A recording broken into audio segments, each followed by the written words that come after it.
అమ్మ మొదటి రాశి అయినటువంటి మేషరాశి వారికి ఈరోజు ఎలా ఉంది? మేషరాశిలోకి వచ్చిన నక్షత్రాలు అశ్విని, భరణి, కృత్తిక 1వ పాదం.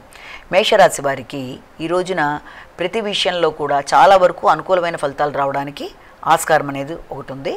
ముఖ్యంగా వాహనాలకు సంబంధించి ఏదైనా ప్రయత్నాలు చేస్తుంటే నూతన వాహనాలకి అవకాశం, అలాగే అనుకూలత, సంఘంలో మంచి పలుకుబడి, వ్యక్తులతో కలిపి స్నేహితులతో కలిపి ఈ రోజున చాలా అనుకూలమైన వాతావరణాన్ని గడపడం, కుటుంబ సభ్యులతో మంచి వాతావరణాన్ని క్రియేట్ చేసుకుని వారితో కలిపి ఏదైనా విందు వినోదాలు కానీ చక్కటి ప్రదేశాలకు వెళ్ళడానికి కానీ చేసే ప్రయత్నాలు, వారితో కలిపి గ్రూపులో అంటే సమావేశాలు లాంటివి, చర్చలు లాంటివి, ముఖ్యంగా జీవిత భాగస్వామితో కలిపి ఈ రోజున వాతావరణాన్ని చాలా వరకు అనుకూలంగా మరల్చుకోవడానికి మీరు చేసే ప్రయత్నాలు చాలా వరకు అధికంగా ఉంటాయి. వృషభ రాశి.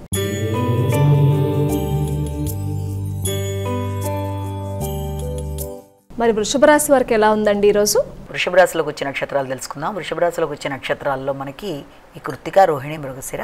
ఈ వృషభ రాశి వాళ్ళకి ఈ రోజున ప్రతి విషయంలోనూ సామాన్యమైన ఫలితాలు వచ్చే అవకాశాలు లాంటివి ఉన్నాయి. అంటే ఏ రకంగా అంటే ఏదైనా మీ యొక్క వ్యక్తిగత విషయాల్లో కానీ, ఆరోగ్య సంబంధమైన విషయాల్లో కానీ, శ్రమకి సంబంధించిన విషయాల్లో కానీ శ్రమ పడుతూ దాంట్లో మీరు అనుకున్న విజయాలు సాధించడానికి ఎక్కువ శాతం కృషి చేస్తూ ముందుకు పెడతారు. ఈ నేపథ్యంలో ఆరోగ్య సంబంధమైన విషయాల్లో తగిన విధంగా శ్రద్ధ తీసుకోవాలి. అలాగే లోన్లు ఇలాంటివి ఏమన్నా ఉంటే వాటికి సంబంధించిన విషయాల్లో కూడా తగిన విధంగా శ్రద్ధ తీసుకుంటూ ముందుకు వెళ్ళాలి. వ్యక్తిగత ఆరోగ్యం మీద శ్రద్ధ అనేది అధికంగా తీసుకోవాలి. అంటే రోగనిరోధక శక్తిని పెంచుకునే విషయం కావచ్చు, లేకపోతే శారీరకంగా ఏదైనా అనారోగ్యం లాంటివి ఏదైనా ఉన్నా నిర్లక్ష్యం లేకుండా వైద్యుల్ని సంప్రదించడం, న్యాయపరమైన విషయాల మీద శ్రద్ధ చూపించడం మొదలైన వాటికి ఆస్కారం ఉన్న రోజుగా మనం ఈ రోజుని భావించవచ్చు. మిథున రాశి.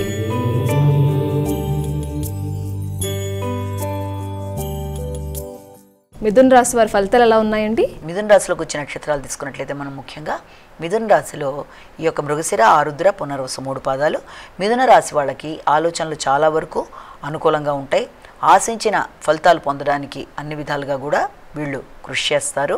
అంటే మీ క్రియేటివిటీ పెరుగుతుంది, సంతాన అభివృద్ధికరంగా ఉంటుంది, మీ పెట్టిన పెట్టుబడుల కొరకు ఆలోచనలు అధికంగా చేస్తారు, ఎదురు చూస్తున్న వర్తమానాలు అనేవి అధికంగా పొందడానికి కూడా అవకాశం అనేది ఉంది. అంటే బహుమానాల రూపంలో కావచ్చు, లేకపోతే మిమ్మల్ని ప్రైజ్ చేయడం, అవతల వాళ్ళు మీరు పడిన కష్టానికి గుర్తింపు, మీరు చేస్తున్న విధానాలన్నిటికీ కూడా ఆశించిన స్థాయిలో గుర్తింపు, గౌరవం రావడం అనేది, అలాగే సంతానం అభివృద్ధికరంగా ముందుకు వెళ్ళడం, విదేశీ వ్యవహారాలకు సంబంధించిన విషయాల్లో అనుకూలమైన ఫలితాలు లభించడం మొదలైన వాటికి ఆస్కారం ఉంది.